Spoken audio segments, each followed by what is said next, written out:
We got a great show for you today. We're going to talk Xbox Showcase. We're going to talk some of these eSport pieces that are going to be launching. We got Perfect Dark news and more. Court, you ready to go? Ready to rock. All right, let's do this. Ladies and gentlemen, welcome to Xbox A. Court, let's talk about Xbox Showcase. Things that we love. We love a good showcase, don't we? I thought PlayStation put on a good showcase. I know a lot of people had expectations for what they were going to show, but they tempered expectations by telling exactly what they showed, and they did. And I think Nintendo does great directs. So I'm hoping this rumor that we're about to talk about is true, and I'm hoping that Xbox does more of these in the future.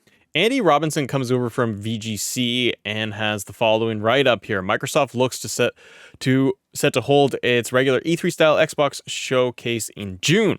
This is according to GamesBeat journalist Mr. Jeff Grubb himself, who claimed in a video show on Friday that Microsoft is currently talking to publishers about a June event, and this matches what VGC has heard from its own sources. Quote, "I'll probably have more to say on this soon, but it's in June, not May," Grubb said. Well, they might do something in May or September, I don't know, but I know that they're planning for an E3 style show in June. Quote, "They're talking to partners to get big names in there.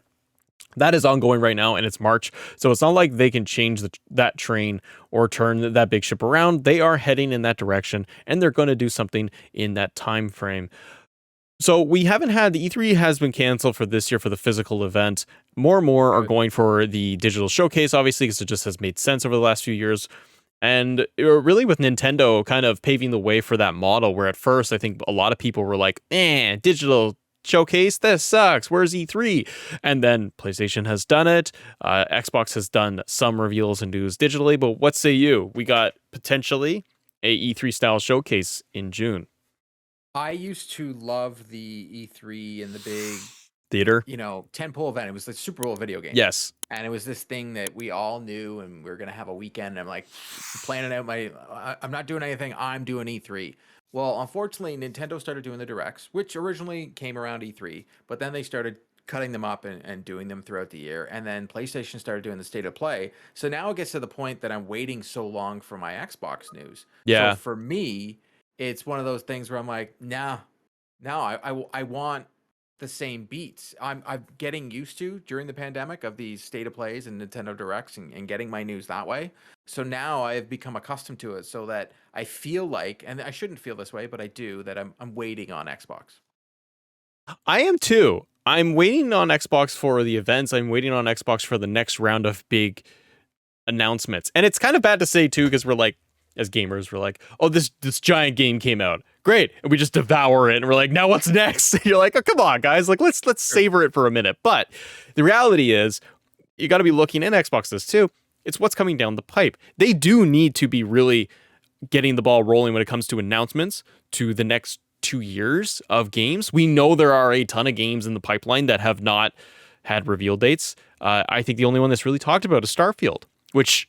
I think that needs to be shown off at this event. Yeah, like we have 2 games, Redfall and Starfield, that are supposedly coming out this year. That's it. Now, leaks have happened on Redfall, and we've seen gameplay footage, but we've seen nothing on Starfield, and we've seen nothing from Xbox officially on Redfall, and it's I don't know. It worries me, and it shouldn't.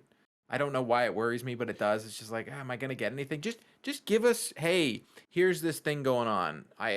Just give us some beats. And I don't know why they don't. What would you want from an E3 style Microsoft event? Do you want an hour? Do you want 40 minutes? What do you want? I don't want E3 anymore. That's what I'm saying. I want these little state of play or Nintendo Direct type things where give me 20 minutes, some sizzle reel, zero developer talk, just games. 20 minutes, 25 minutes, half an hour, just games. Here's what's coming down. Like, they have this thing called Xbox Game Pass, and I know they do put out the Xbox Wire piece, and they do it every other couple weeks. Hey, it helps us as content creators, but why don't they have it, a week before the next month launches? They have this big, here's what's coming to Game Pass. Coming to Game Pass. Bam, bam, bam, bam, bam, bam, bam, bam. We know exactly what's Game Pass. You pumping up Game Pass. Yeah. But hey, that's just my opinion. Maybe it's because they can't necessarily, they should have it all in the pipeline and locked and loaded, but if anything were to change or whatever, I guess they can avoid that by doing it more of just, here's a blog post. But I'm with you. If they just dazzle it up a little bit, they'll get more. And I'm with you too with like the event. Have like a 20, 30 minute Phil Spencer event that he's just talking up games, no developers, but After that Xbox showcase is done, then you have your YouTube and your Twitch streams for the Bethesda conference where they sit down for 2 hours and they talk Starfield, and then they have a Redfall conference for 40 minutes. And people can pick and choose what they want to go and watch, and they can watch on demand versus what we experienced in the past, which is sit down, it's 3 hours, and I'm like, okay, I don't need to listen to these devs for forever talking about, the pixels. Doesn't Exactly. it interest somebody, but it's not always for me. But I'd be interested. Either way, I'd be happy to get news coming out of Xbox for what their next big titles. I don't want to get into Starfield because I have some thoughts on that, but let's keep going. So speaking of Xbox, there are some news coming out of the coalition. Okay. It don't sound so good. Perfect Dark's game director appears to have quit Xbox Developer the Initiative, according to his LinkedIn profile, and this is coming. Initiative. My bad. I said coalition. It's the Initiative. So Andy Robinson at VGC once more has this write up, according to his LinkedIn profile, as spotted by Xbox sleuth Globril. Dan Newberger left the California-based studio last month. His profile page currently flags that he is looking for work elsewhere in design or director roles. He worked at the Initiative for nearly 4 years and was previously a game director on the Tomb Raider series at Crystal Dynamics, and which is also collaborating with on the Perfect Dark game. The Perfect Dark's director exit marks at least the second major design departure on the project in the last 12 months, potentially more than a year ahead of the reboot's expected release. In February of 2021, Perfect Dark's design director Drew Murray announced that he had left the Initiative to rejoin his former employee, Insomniac Games. Murray cited personal reasons for his decision to leave. Their veteran team of creatives, established in 2018, the Initiative is led by Daryl Gallagher, the former Activision developer boss, the head of Crystal Dynamics and Tomb Raider. So, Perfect Dark. The devs, the leadership is leaving. Why does it make you worried? Well, one was personal reasons, but this one is like he's looking for work. It's not like he left to go join another studio. Or this one is, I don't know, man. It's when the studio was announced, I was like, oh wow, Xbox is gonna have this great studio. It almost seems like the studio is just a think tank for here's we're gonna give you the base of a game and you go make the game. We'll give it to another studio, like they have Crystal Dynamics doing it. That's just the way I see it. We'll see. Proof is in the pudding on Perfect Dark, but I really hope that this is not something of the signs to come for this game. And that this game, we're not going to just get a development mess. Or just in development hell where it's sitting for 5 years. People are like, hey, where's Perfect Dark? Remember that trailer we got 3 years ago? And we never saw the light of day? Maybe. Somebody will pick it up. This could become a bird dog. You never know. Never know. Guardian all over again. There we go. Yeah, it could be. Well, hopefully somebody's going to pick it up because that's a large franchise.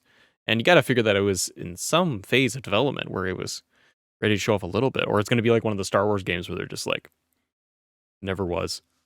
Yeah, we'll have to wait and see. Moving on, we have another update when it's coming over from Xbox. I don't have a good transition for this or a good segue, but we're talking responsible gaming for the world. Yeah. All right, you want to talk about better things for the world? An update on Xbox sustainability efforts are coming here from Xbox News. Dave McCarthy, the VP over at Xbox Operations, writes the following. Carbon negative, water positive, and zero waste by 2030. Sustainability updates to our Xbox Series X and S consoles, empowering players with energy saver mode and more. They're going more green, Court. We want to be able to save the planet. Well, you can already turn your Xbox Series X or S and put it in energy saving mode. And in the past, when you had it in that mode, it didn't update or download any updates. Now it does. So I have mine in that. And guess what? My Xbox today, that usually runs a wee bit hot, as I tell you. Yeah. Crispy and cold. Really? Okay. Don't even know. I got to check my settings then because mine does run warmer. Like a hot plate. Literally, it has like that plate on the bottom. Yeah. Maybe I should stand mine up. Yeah. I don't even want to get into that one. Summary. Today, we'd like to share an update on how we're progressing towards our commitments of being carbon negative, water positive, and zero waste by 2030. That is actually just around the corner. We will design Xbox products and accessories and all Microsoft products packaging to be 100% recyclable in Organization for Economic Cooperation and Development, OECD countries. They made improvements last year to the console's energy saver with sleep mode. The energy saver mode consumes about 20 times less power than standby mode when the console is not being used or receiving updates. Now the system and games updates can be downloaded during energy saver mode further saving energy. That's always very good. We've also revisited the materials we use in our products by incorporating post-consumer recycled PCR resins in Xbox Series S and our controllers. It's just a good news story here, Cora. We'll leave the article in the description because it talks about a lot about the sustainability report, moving towards being more sustainable for Xbox. It's a good move, being able to have more recyclable materials for it, and frankly, getting a more digital footprint that regard versus physical is always good too. Agreed. Agreed. It's actually fantastic. These are some of the things that, we talked about in the previous story. We were like, hey, they need some games. This is one of the ones they should be shouting from the tops. Yeah. I saw it on the Xbox Ambassadors page. It's on Xbox Wire.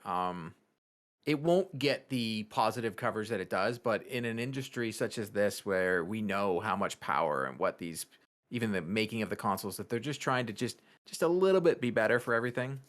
It's good. Yeah. And another good news story that we have is actually local to us here in Canada. The Ontario government launches Esports scholarship. Court, the government will pay my daughter to play video games. Booyah! So this is coming over from consolecreatures.com. And they're from Luke Williams, and he writes this piece up regarding the scholarship. Press release from the Ministry of Colleges and Universities reads in past, quote, the Ontario Esports Scholarship Program will offer financial assistance to students enrolled in programs related to game design, development, marketing, and innovation industry that may lead to a career in similar fields. Jill Dunlop, who is the Ontario Colleges and Universities Minister, a full announcement of the scholarship today at Sheridan College, which is outside of Toronto here. She offers that, quote, as the first province in Canada to recognize the educational value of esports design and development, in this way, we will support students who are building skills that can lead to discoveries, innovation, training opportunities, and economic benefits in Ontario. This investment will help students pursue their passion and prepare for careers in a highly lucrative video game and esports sector, and to develop transferable skills valued by employers across countless industries. Court, esports is a thing, and I actually think it's really cool that the scholarship won. Great. They're actually going to support video game designers and students that are wanting to get into that field that traditionally it's like, yeah, I want to go in for graphic design, game design, and development, but where am I going from here? At least if they're going this way, recognizing the biggest industry in the world in the last 2 years, right? Like they already said, like entertainment wise, video games have become number one. They're beating music, they're beating movies, and esports and tournaments. Esports tournaments is bigger and bigger. And no longer can people's parents say, "Oh, you're just playing video games," so on and so forth. It's, hey, no, I can go get an education about this, and like there's scholarships and so on. So it's fantastic, and I know the province of Quebec was doing a good job of bringing developers in and wanting them to build studios, and Ubisoft and such. And Toronto's doing the same. Yep. So it's great for Canada. It's great for people that, enjoy video games, and they're just like, it's not just a pastime anymore. No, it's great. And then there are a ton of studios in Canada as well. So it is very possible that students are going to be able to come out with full education degrees, scholarships, and those opportunities, whether it is within esports or just going over to be able to apply for a job at like Ubisoft Canada in Toronto or Montreal, right? Yep. So it's really, really good news story. Let us know in the comments below, what do you guys think about the possibility of a showcase this summer and all the other news? Xbox going more green. They already got the green part, and they're just going to make everything more green now. No, super ultra green, mega green. Let's go. Thanks for watching, everybody. We'll see you on the next episode.